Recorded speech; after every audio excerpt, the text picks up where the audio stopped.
I'm going to take you through the brand new Pioneer DJM-V10 mixer today.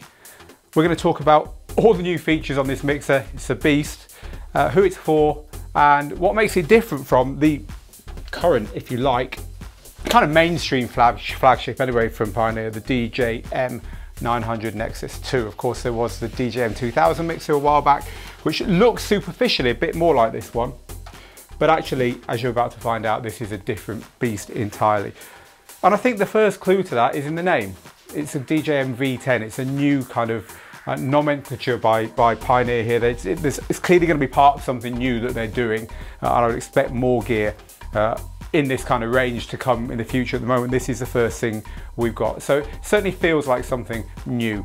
So we're going to start off by talking through the kind of basics of it, and then I'll talk through some of the many things that are either new or radically changed from the DJM-900. Underneath the video, if you're watching this on YouTube, there's a link so you can jump through to different parts of the video if there's something in particular that interests you.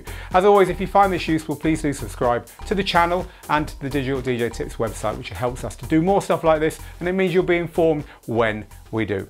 Okay, so let's start with this mixer. It is clearly different in a few ways instantly to the standard Pioneer mixer. The first one, it's got 6 channels. Now you might think, why do we need 6 channels on a mixer? We're never going to DJ with more than 4 things, but as you'll see soon, and when you hear who this is for, it'll kind of make a little bit more sense. So there's 6 main input channels on this mixer. There's also 4 EQs instead of 3. So you've got a low and a mid, a low and a high mid EQ rather than just one mid EQ, which is going to be nice for separating kind of melodic bass lines from stuff higher up in that mid range, which is something that the kind of DJ this is aimed at, the audiophile DJ, which you're going to be hearing more about, is going to be interested in. So that's another big difference. Another big difference here is that they've split out the filters from the what used to be called the color effects. They're called something different now. We'll get onto all this in a bit, but to give you the highlights, really, the filters are now split out and they're very different. They're much more like the Allen Heath style of filter. So a big change going on there. The effects section down here, pretty similar to what we're used to, but with the addition of this big kind of 4-inch screen here, which we'll take a closer look at shortly. And you've probably already noticed it's got an isolator. So fans of the mixers of the past and some recent mixers, boutique mixers that have this isolator, it's basically a really big 3-band EQ over the whole output. And it can be used pretty creatively by DJs, because when you've got a mixer like this and you've got lots of sources coming in and you're EQing them to within an inch of their lives, you can then take the whole output from the 6 channels and do something big with that as well. So a lot of control. Control is going to be a big part of the appeal of this mixer to people, because there really is, you know, compared to the simplicity. I mean, when it first came out, we looked at this and thought, wow, there's a lot on that, but this feels like a toy compared to this. Compared to the simplicity of the DJM-900, there is an awful lot going on the DJM-V10. Okay, so now that we've had a quick talk around the basics going on here, there's an awful lot more detail that I want to go into. And we're going to start off by kind of looking at the market it's going for. I think in 2 words, or 3 if you include the one between them, Allen and Heath. This is very similar in feel. You get the feeling that they're aiming this at the same audience as the Zone mixers, and even the PlayDifferently ModelOne, Richie Horton's kind of mixer that he champions and uses. It's that kind of device. It's got that kind of rootability. Plus, it's got a very, very good sound card in it. 32-bit digital analog digital converter in that sound card. All the other specs are very, very high. It is a fully digital mixer, unlike the analog hybrid style that Allen and Heath prefer, but it's clearly that's who they're going for here. Pioneer say it's the biggest leap in sound quality over the DJM-900 they've ever done. It's their best sounding mixer ever. So clearly audio quality, rootability, Allen and Heath, that's the kind of market they're going for here. The kind of DJs who, as you're going to learn in a minute, who are going to be really, really interested in this are going to be ones who play maybe with other musicians or with their own extra equipment, or indeed with another DJ, because another feature that I haven't mentioned yet is it's got dual headphone outputs. So that means that you can easily plug 2 sets of headphones and both listen to your own things and DJ together, which is really nice. Of course, it's got dual computer compatibility. There's two MIDI sockets up there for plugging two laptops in. It works out of the box with rekordbox, with the latest version of rekordbox. It's coming for Serato, so you'll be able to plug your software in there as well. And it retains, while we're just talking about the kind of computer inputs and outputs, it retains the multi-input output that you get on the DJM-900 for plugging things in like the iPad RMX app and the DJM Rec app for recording your sets on your phone and so on. So that's there as well. All right then, so that's kind of who they're aiming at. Let's start with the filters because they're quite a big thing here. Let's get some music playing. So the filters here, as I said before, are split off from the color effects, which are now called the send effects. And it's not one filter with a center click anymore. Instead, the filter is a little bit more Allen and Heathy in that you can select low pass or high pass, and then you get to control the filter with the whole control with that particular filter. So for instance, low pass. Let's just actually get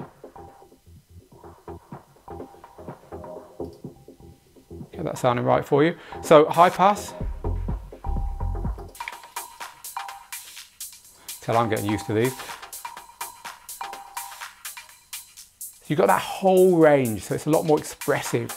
But also you get the resonance. So this has got a center click, and this will give you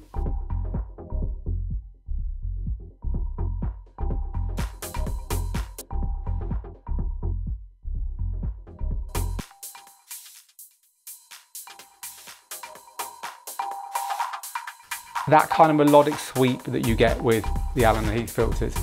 And because they've got two buttons for the filter there as well, that means that you don't have this problem of trying to get out of a filter on a one beat and kind of missing it and going the other way, or being a bit late or so on. You know, you can have a filter on the go there,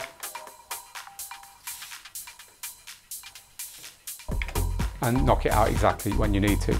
So the filters are separated now from these effects, and these effects are beasts. So let me try and get everything in here and not miss anything out and get it all right. So the rest of the effects that used to be on the color effects are now on what's called send effects. As before, there's one on each channel here, and these are on these 6 buttons here. Now only 4 of them have got effects on. Let's just stop that a second while I talk about this. Only 4 of them have got effects on. They are the kind of reverb and echo effects. They've lost the big kind of noise sweep, for instance. They're kind of aiming more towards echo and reverb and delay effects. And that's almost certainly because the kind of DJ that would buy this are using pedals. They're using like Boss guitar pedals, reverbs and echoes and so on, plugged into the send return on other mixes in order to get, you know, more and more and more of that kind of thing. It's one of those, you know, apart from filters, delays and echoes and reverbs are the effects that really DJs tend to use the most. So that's what's going on here. But there are 6 buttons. So you get a short delay, a long delay, a dub echo, a reverb, and 2 externals.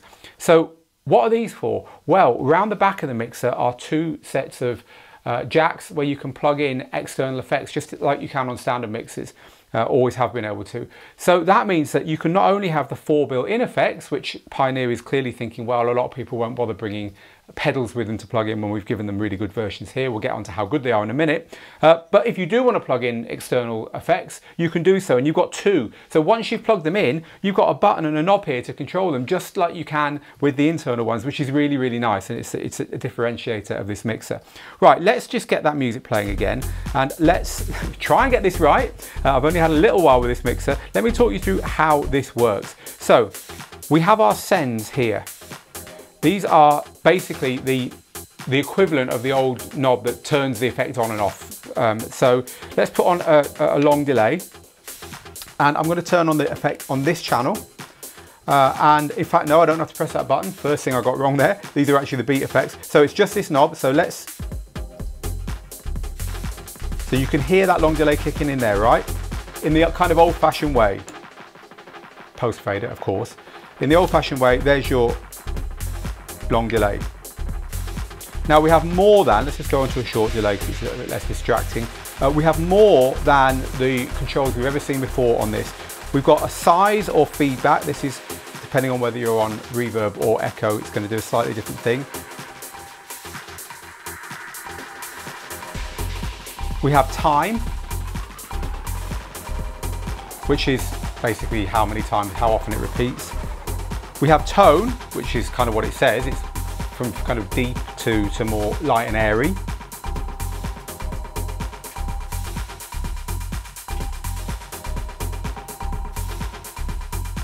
And we have a master mix level. So what's the master mix level? Well, we've got this master mix button pressed, which means that these are behaving in the kind of normal way. So if I turn that off, doesn't matter what I do with this knob here, you're not going to hear it. If I turn this on, this tells me how much of the effect gets fed through to the master mix. So I can have it quite subtle, if that's the way I like to DJ, or give yourself that full control over it. So we've got the dub echo there. Again, these controls work on all of them. A big reverb.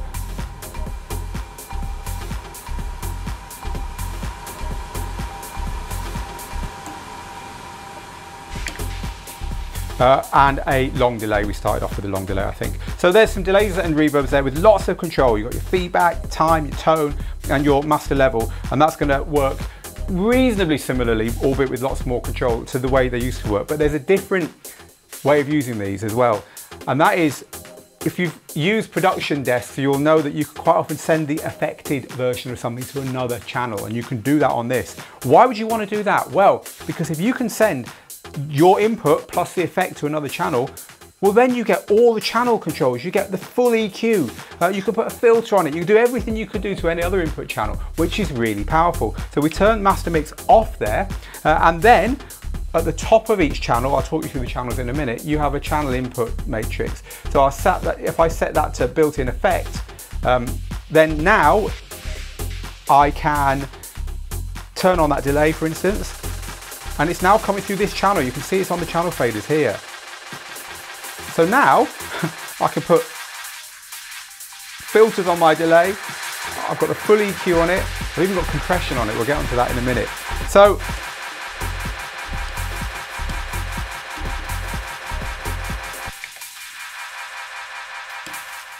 you've got all kinds of stuff going on there that you don't have on the standard 900. So a really, no longer called color effects, now called send effects, a really big improvement in that area. A lot of DJs are going to get excited about that, I'm sure. Okay, so we've covered off that. Now I said we'd talk about the channels, and maybe now is a good time. Look, I've still got that going on there. Wonderful. So I said we'd talk about the channels, so let's do just that. So let's just talk through one or two of them to show you the differences. The biggest difference on these channels is just the input matrix at the top.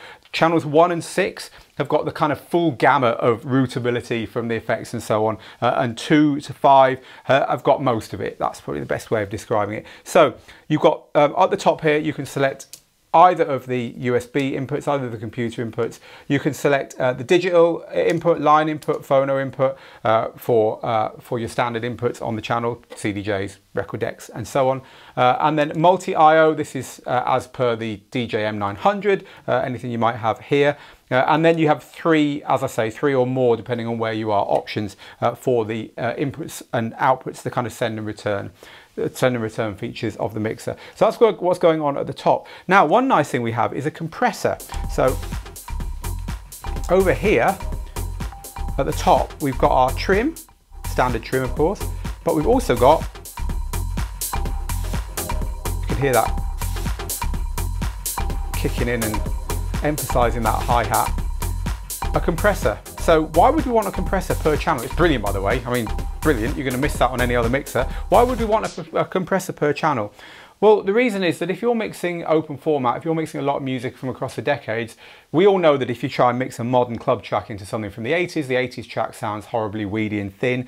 You can use this to kind of compensate for that, to give a bit of punch right at the very beginning of the audio chain to any incoming signal that needs it. So this allows you to balance, get a lot more unity to your mix. And of course, when you throw the isolator in on top of that, That's pretty cool. So we've got a compressor and a trim at the top here. As I mentioned before, the 4-band EQ. We've talked about the filter and the send, and we have our fader and our magveil crossfader, of course. You'd expect that, right? Now we have 2 Q buttons, 1 Q button for the main headphones and 1 Q button for the secondary headphones as well, which again is really nice. While we're talking about the headphones, let's just cover off that area. So in the headphones section, the main headphones kind of dominate here, and what you have is the standard Q mix and level, but you have your Q button, your pre-EQ, so you can bypass the EQ, mono split, and this button called Link is quite cool. With Link, if you're DJing from Rekordbox plugged in on a laptop, you can use that to preview the track. You know, when you click on a track to preview it in Rekordbox, you get that little waveform. You can actually hear the Rekordbox track without loading it onto a deck, which is nice. I would suspect that when these ancient old things are replaced, you'll be able to do the same from these. You're able to preview a track using that button without having to load it, which is really cool, right? So that function is in there. I expect that's the roadmap for that one. So that's how the headphones work. We've covered off all this stuff. Microphone area is pretty normal. It's not really a jobbing mobile wedding DJ type device. This, you've got your 2 mic inputs as ever. Talk over, you can put the effects over the mic, and you've got a 2-band EQ there as well. Right, let's move over to the other side of the mixer. We have already talked about the isolator. So just to show you that in operation. So you've got your isolator, just a 3-band EQ, but it's over everything, right? So if you're deep in the mix with lots of loops going on and inputs and outputs and stuff, that's going to give you that overall, you know, crowd pleasing. Let's knock the highs out, mids out, whatever for a bit, and bang them back in. So you got that there. Down here, let's have a little look at the effects section, because this is reasonably familiar. It's just been expanded to use this screen a little bit. So we have our usual effects. There is a new effect called shimmer. Everything else isn't new, so I won't go through these for you. You'll find them on any DJM-900 talk through. But this shimmer effect is quite nice.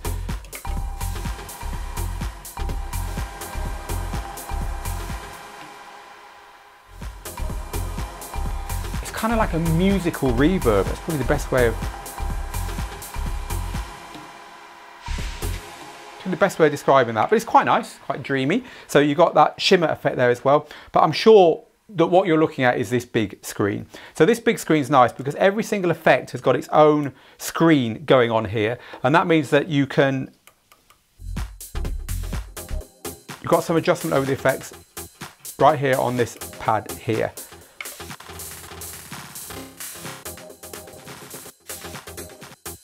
And depending on which effect you're on, you get a different look here.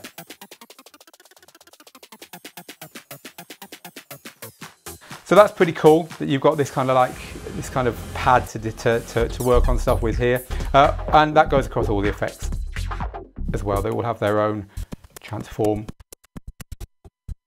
Has got its own one as well. So that's what's going on there. But at the top here, let's talk to you what's going on at the top. Stop that music there for a second. So you've got a lot of controls that you sometimes find on the hardware controls. You might be missing them.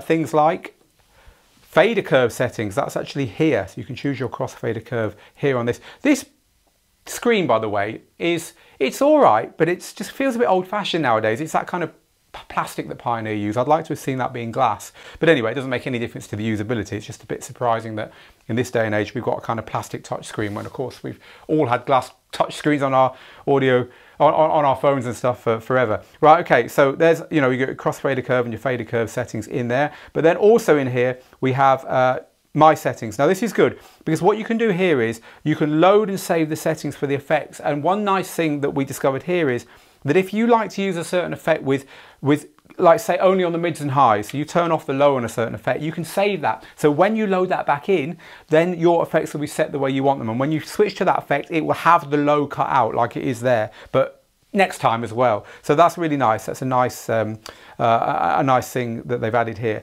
So let's talk through what's going on here. We have the channel fader curve is here as well, so there's no button for the channel fader curve. We have the crossfader curve, the pre-EQ and post-EQ for the headphones, although there's a button for that here as well. If I change that, the button will probably change there as well, you see. And we also have the same for the mono split, button will go off on and off there. They've duplicated that there. The beat effects quantize is there. Mic low cut, so that if you want to cut rumble off from the microphone, that's there. The talk over settings, so you can set how aggressive they are. The MIDI channel can be set here. This has got MIDI around the back as well, but it's a full MIDI mixer, so you could use it with VJs and with LJs to control visuals and lights and so on. But as I say, it's a full MIDI mixer with MIDI clock output. So there's a DIN around the back, and you can plug in to sequencers of drum machines and so on, and keep everything in sync. So there's a MIDI channel there for that. You've got your brightness settings for the display and the indicator, settings for all the effects, delay, echo, ping pong, spiral, etc., all going on down here. And so a lot that you can set there, and a lot that you can save as well, which is cool. All right then, so what have I missed? I think we've probably covered everything I want to cover in a talk through, apart from maybe just going around the back and showing you what different inputs and outputs are there for completion's sake. So let's do that now. So to start with, we have a lockable power cable, which is nice. There's our on off button. Here is our ground. There's another ground on the other side for turntables. So we've got our analog input and output jacks for the multi input output. Then we've got the two external jacks, stereo jacks here as well, or two mono input and output. So that's where they plug in. Then moving along, here are our channels, all 6 of our channels. So let's start off by looking at these let's start off from channel 1. So channel 1, like channel 2, 3, 4 and 6 has got, like 3, 4 and 6 has got phono inputs. 5 and 2 haven't, they've just got line inputs. Over here are our digital inputs. So we've got 6 digital inputs, 1 for each of the channels. You can see I'm using digital here as well, directly from the CDJs. We've got a master output, digital master output here as well, which is cool. So this is if you can plug a stereo master from here into a digital input on a PA system, so you can have digital all the way through the signal chain there if you want. So we've got the 2 microphone inputs, again not a big part of the way this mixer is going to be sold here, but they are there for you. Here's the link and the MIDI out. Now there's only one link there, so you can't plug your CDJs into this without using a router. I haven't bothered setting up the router here, I've just plugged the CDJs together for this demo. So there's currently no way of doing that. I'm surprised by that. I think maybe we're going to see that being rectified by Pioneer at some point soon. But anyway, that is the way it still continues. You need a router to link everything together.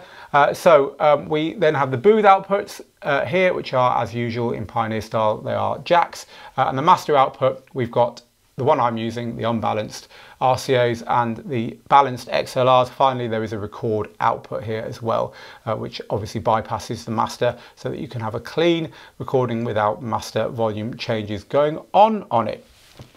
So that ends our first look review of this unit. It's not cheap. The prices are, let's double check those, €3,299, €2,799, so it'll be about $3,000. This is not a cheap mixer, and nor is it meant to be. They're not intending on shifting loads of these.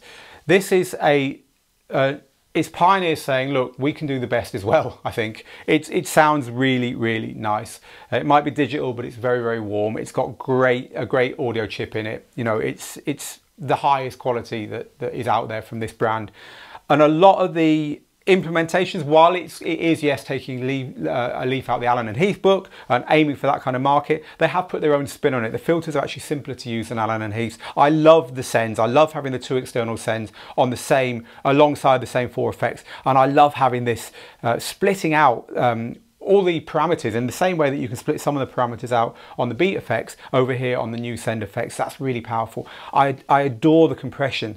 I think that's such a cool thing to have, because nowadays increasingly people are playing a whole wide range of material, and to be able to, at the input stage, compress that and make it all sound like it all hangs together a little bit better is awesome. And likewise, I think the isolator here, though, which is basically a 3-band EQ across the output, is really nice too. Now this is a creative tool, of course. I suspect some DJs will just be using this to leave the bass a bit higher in the whole club for the whole night, because it suits their style, or it compensates for the PA you know, against what the sound engineer might be doing. But anyway, the isolator is really nice there as well. So adding the rootability of the effects, it's clearly a mixer aimed at DJ duos, people who do more than just play from deck to deck to deck, people who play with a lot of external equipment, people who maybe play with other musicians, and it's got everything you need in it to hold that mix together, you know, technically, but through all the routing and sonically. Full MIDI, 2 laptops and all that stuff as well, very powerful sound card in it.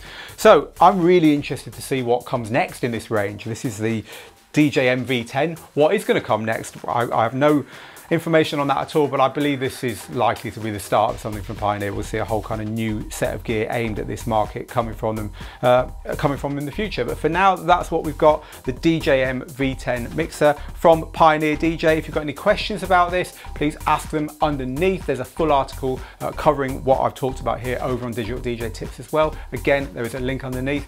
But meanwhile, it's just left for me to say, get good, get out there and make the moments. We'll see you again very soon.